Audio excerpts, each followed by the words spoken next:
Da Europa, antes da afirmação da visão de mundo europeia ou eurocêntrica, nada mais existiu. Olhe, a ascensão da Europa como um bloco no qual ocorreram as revoluções burguesas, as revoluções industriais,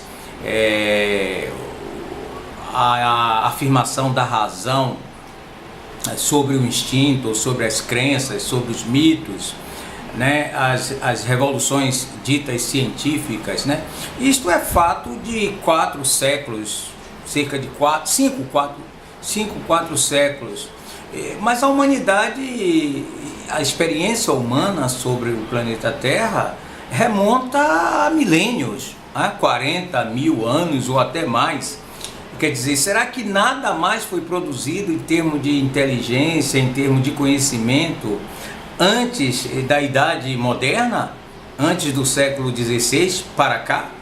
Então, esse tipo de visão científica ou supostamente científica de um James Watson, ganhador do Prêmio Nobel, ela arrota, como diria Frantz Fanon, uma certa arrogância, uma certa prepotência.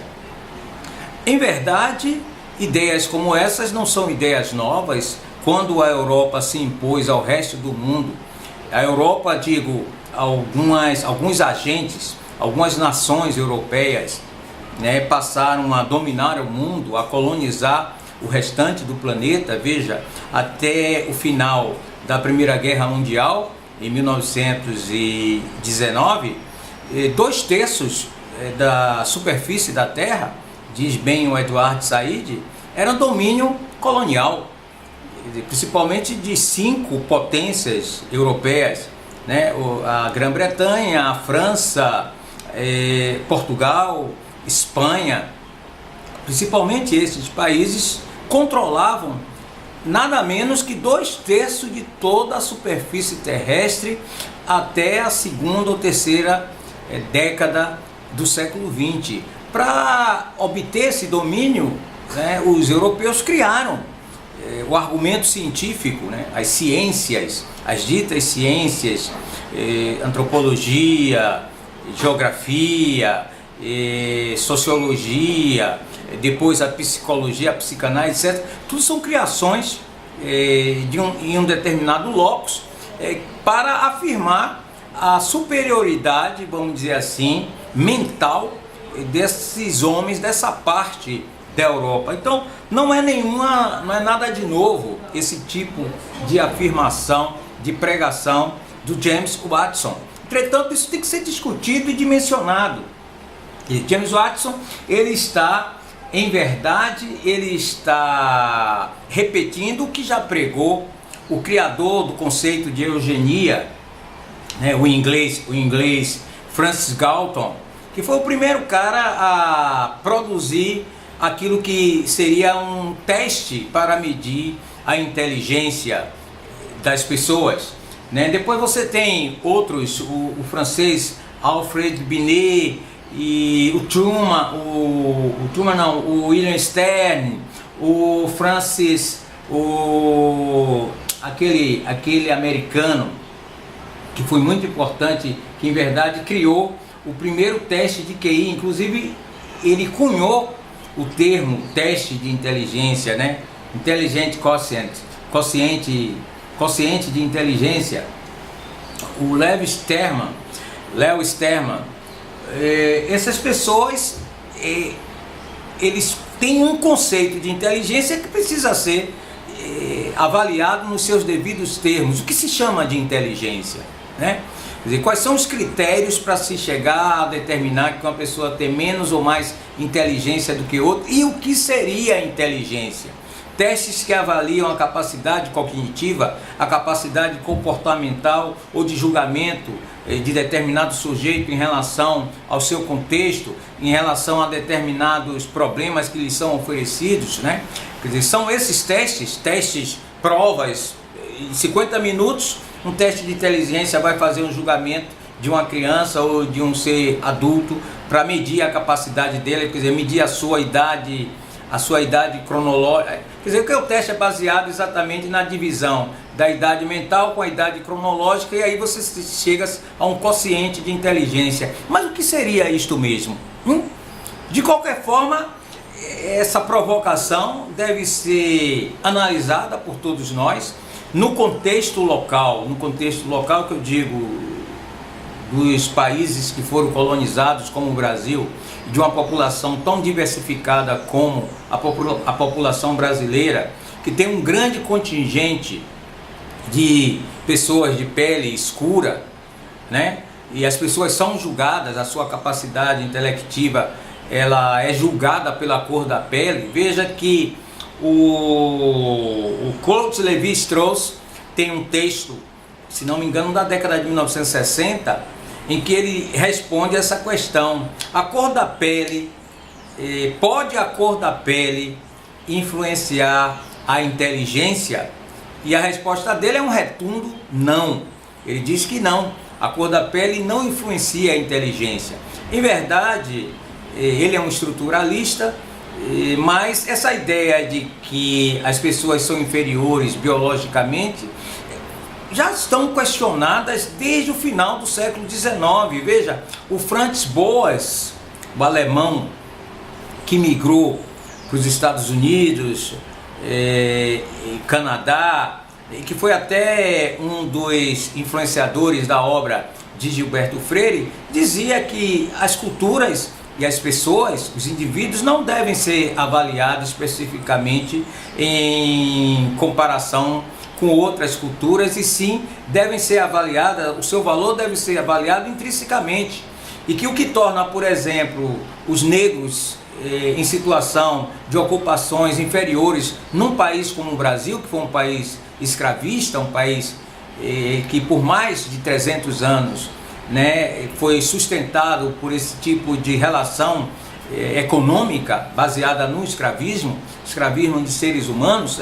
Quer dizer, o que explica o lugar do negro na sociedade brasileira hoje é exatamente essa sua condição histórica de ter sido introduzido neste país como escravo, como objeto, como coisa, como não pessoa. Isto até cerca de 100 anos, pouco mais de 100 anos, é que se deu a abolição, e os negros se encontram nessa situação vexatória no nosso país, não por sua falta de inteligência. Quer dizer, como é que você mede isto? Quer dizer, sujeito, porque eu conheço, quer dizer, muitos não negros bastante cabeçudos, né? Então como é que você mede isso?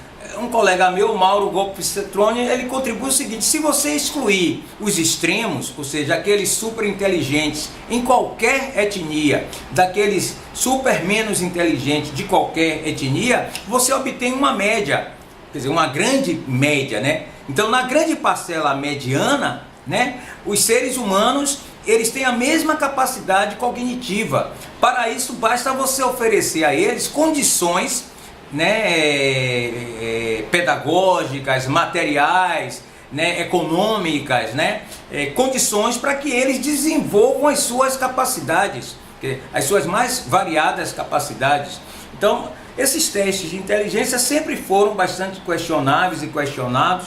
O próprio Lieberman já questionou isso desde o início do século XX, quando surgiu o primeiro teste de inteligência, se não me engano, na década de 1920, o primeiro teste de QI, né, com algumas questões aplicadas durante 50 minutos, né, algumas perguntas que se colocava para o indivíduo respondia aquilo e ele era classificado lá, 120 superdotado, 110 bem dotado, e por aí vai, até a situação de entropia, de entropismo, né, ou aqueles que realmente não teriam jeito. Então essa ideia do James Watson, ganhador do Prêmio Nobel, e é bom ressaltar isso, porque mostra que não é o fato do sujeito ganhar o Prêmio Nobel que ele deixou de ser uma topeira, né, defendendo essas ideias. Acho que elas devem ser debatidas, mas aquilatadas dentro da sua verdadeira dimensão. O problema dos negros no mundo, não só no Brasil, mas no mundo, hoje, se dá em razão de que o continente africano foi a porção territorial do planeta que mais sofreu os desmandos e a exploração colonial. Isso trouxe consequências para os próprios descendentes de africanos, aqueles que foram escravizados, né, e espalhados pelo mundo, foram sequestrados do continente africano e espalhados em condições de subalternidade, em condições de coisa, em condição de objeto. Isso traz marcas profundas, ou seja, o trauma que foi a experiência do escravismo colonial, mesmo aquilatado nos dias de hoje, né, o trauma que isso traz na mente, na psique do homem ou da mulher negra, né, cujos ancestrais sofreram os horrores da escravidão, quer dizer, esse trauma ele é indelével.